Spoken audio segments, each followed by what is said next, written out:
Здравейте! Много се радвам, че отново съм пред вас. Толкова ми липсвахте, но просто лятото е много натоварено, а и не вярвам, че сте имали чак толкова много време за YouTube. Така че сега започваме с видеята и ще се виждаме по-често, както до сега сме го правили. Така, да се представя за тези от вас, които не ме познават, аз съм Пламена Петрова. Видяли сте от заглавието темата на днешното видео. Нищо не е случайно. Все пак, вие също допринасяте по някакъв начин и ми дадохте идея, която е свързана с модата. Тъй като есента чука на вратата, си помислих, че видео като това със сигурност би било полезно за тези от вас, които се интересуват от модните тенденции или пък ако не се интересувате от тях, то търсите някаква насока и вдъхновение. За това съм тук, за да ви го дам. Първо, трябва да кажем, че в този период от годината, когато времето се променя от топло към студено, това, което е важно за мен, е да се умея да съчетая почерка на моят стил с комфорта. Аз съм от хората, които четат статии, в които се пише за нови тенденции, като цяло за модата. Наистина интересувам се от това, но не винаги ги следвам. Да не кажа почти никога. До този етап, не знам утре какво ще се случи. За тази есен, за годината, в която сме 2023, отново на мода е дънковата визия, което не ме очудва, но по-интересното е, че марки като Versace демонстрираха цялостна деним визия отгоре до долу. Ако това като идея ви харесва, виждали сте някакви снимки в Instagram или Pinterest и това ви е допаднало, то ви напомням да правите тази комбинация с подобни нюанси. Тоест, сега виждам тези, примерно горна и долна част, да се доближават, а не светло с по-тъмно. Просто това не знам, не ми харесва изобщо. Освен двойният деним, тази есен и зима ще виждаме повече цветове. Затова и аз съм ви донесла един цвят тук, който ще видим след малко. Много ще се набляга на рамото, т.е. рамото ще се вижда. Дали ще е рокля, блуза, ще видите, ще се набляга много на едното рамо. Цветята, които така или иначе от миналата година, те постоянно са по дрехите, но тази година ще са някак по-деликатни. Те ще бъдат или бродирани, или прикрепени като аксесуар към дрехата. Ще видим. Аз за сега имам няколко такива рокли, но не съм ги извадила умишлено, защото искам да наблегнем на по-така базовите дрехи, които ще са ви от полза и няма да се чудите как да комбинирате, дали в ежедневието, дали вечер, изобщо по-лесните дрехи, както им казвам аз.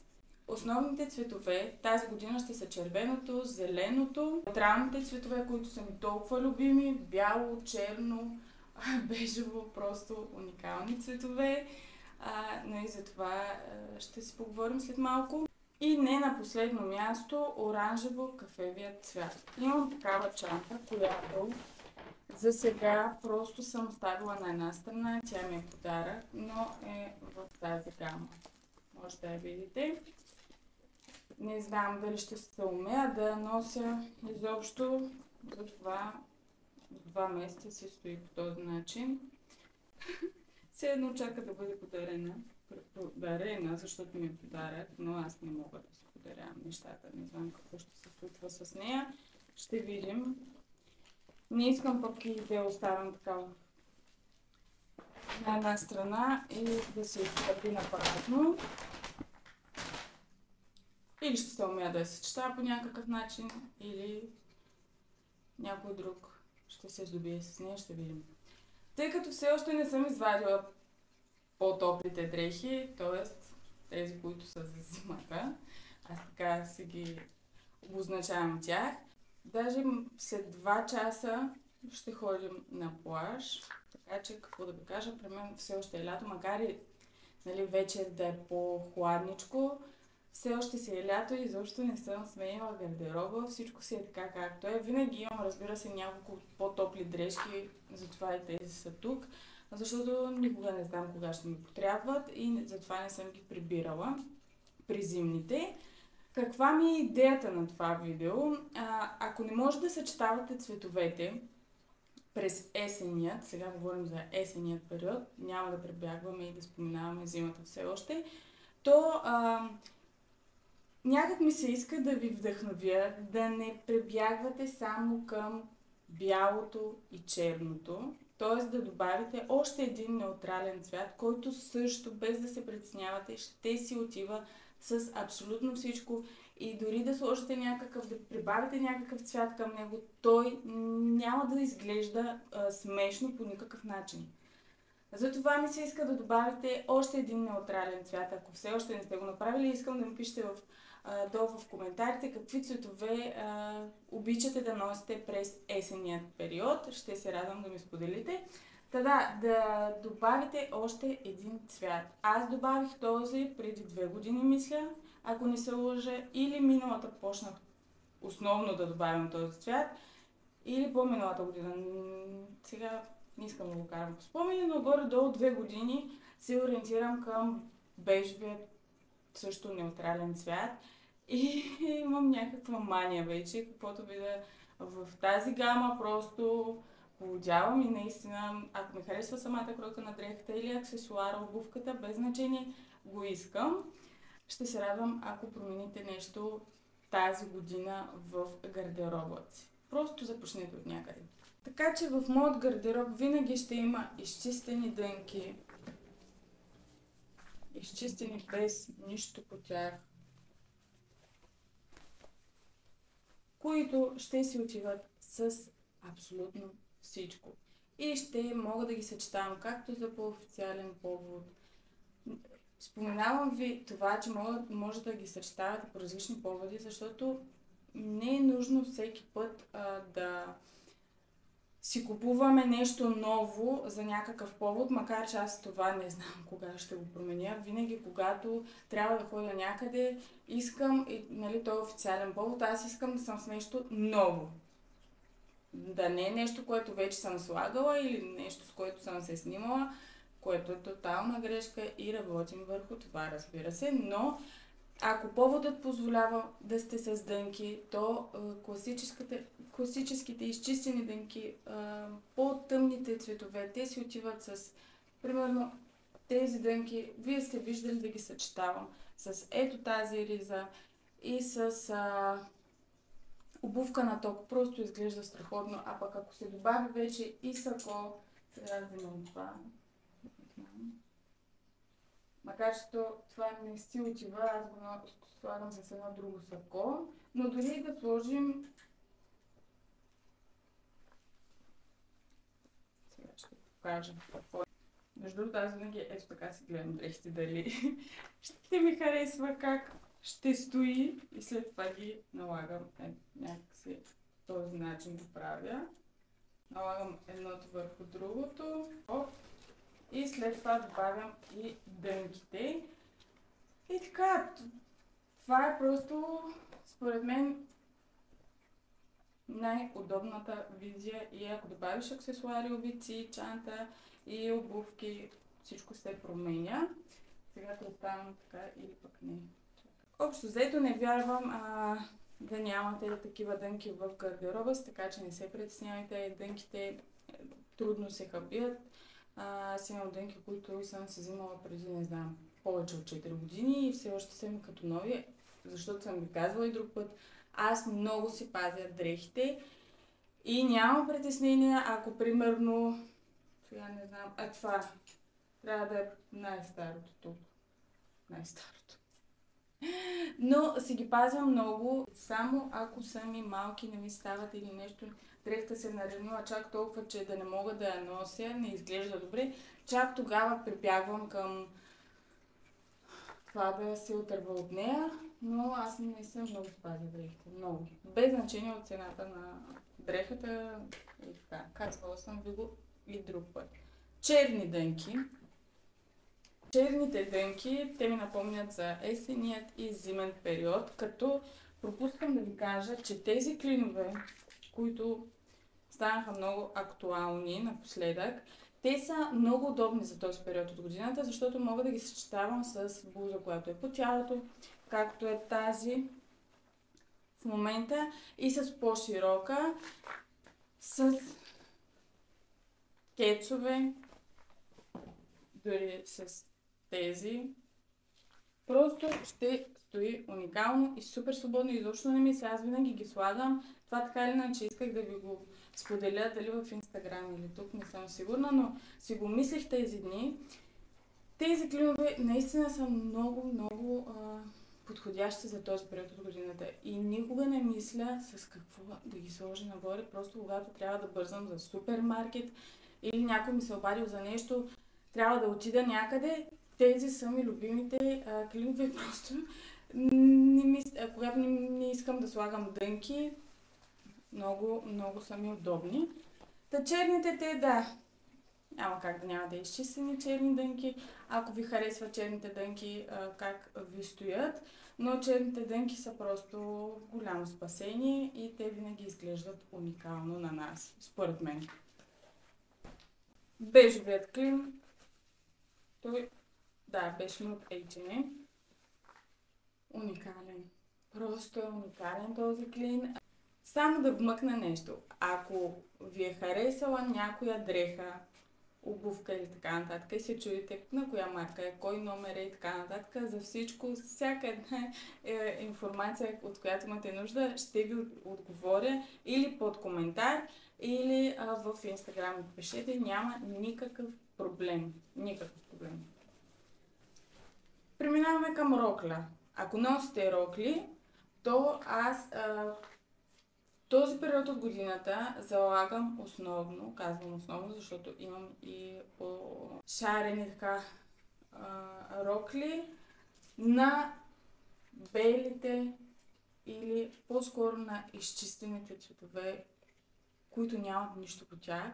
Имат детайли по копчетата, което е окей за мен, но изчистените цветове ми позволяват да ги съчетавам с много повече или връхни дрехи, или обувка, така че също така ми позволяват и да някъде другаде да насоча вниманието, докато тази рокля, примерно, само заради цвета си тя привлича погледите.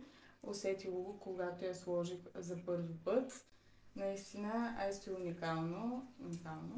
И изчистената бяла рокля, която също си отива с всичко, а и някакси все още не ми се иска да отивам към по-тъмните цветове, по-тъмните, които носят това зимно настроение, студено настроение. Искам и се стремя да добавям и по-топли цветове дори в зимният период вече, защото имаше един период, в който аз носех само черно и бяло, нищо друго. Това ми бяха цветовете и нямаше друг цвят, който да ми харесва, с изключение на сивото, някъде там се лутах, но бяло-черно и то на едно младо момиче или като цяло на една жена само бяло и черно не изглежда много окей, защото аз съм човек, който постоянно се смее, супер много се смее и тези цветове ми казваха, че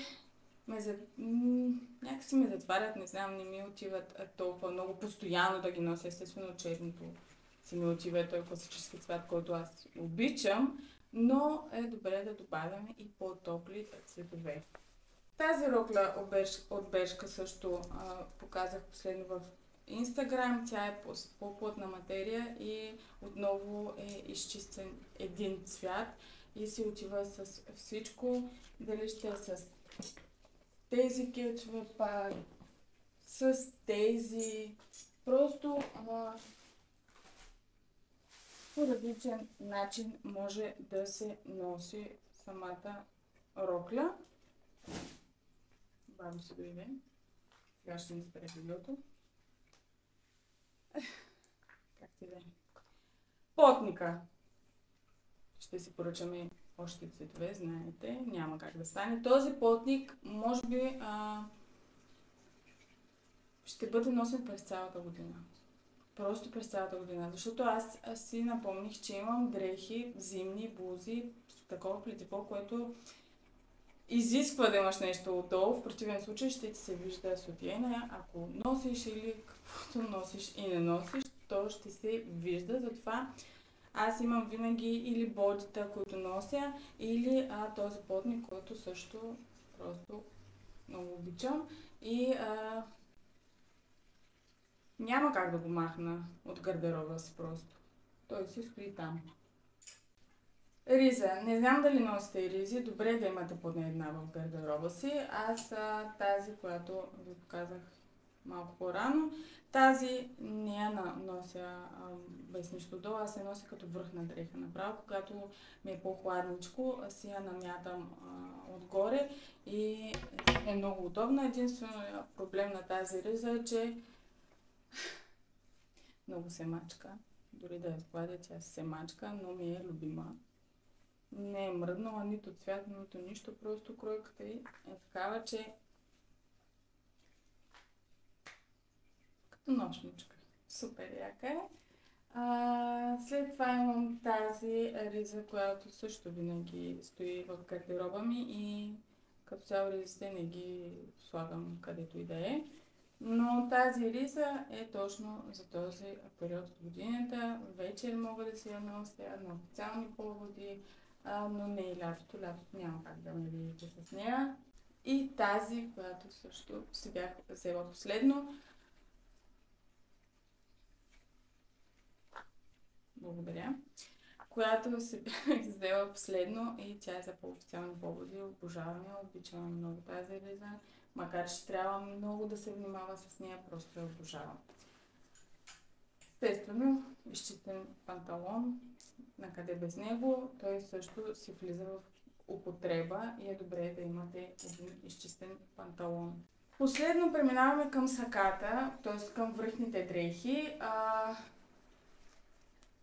Това е универсалното сако, което нося точно в този период от годината, когато не е почнало да става студено, но и е леко хладно, едно такова лудо, не знаеш какво ще е времето днес, но си го нося и нито ми тежи. Снощи бяхме навън, нямах нужда от връхна дреха, но въпреки това го взех с мен, защото не знаех дали ще ми бъде студено, до колко часа ще сме навън и така. Затова, че бял имам, искам и си да се взема и черен, между другото, същия модел, ако може, но с по-дълги ръкави, за да ми е удобен и когато стане малко по-студено вече. И трябва да съм с блуза с дълъг ръкав, защото тези ръкави с блуза с дълъг ръкав просто не изглежда добре.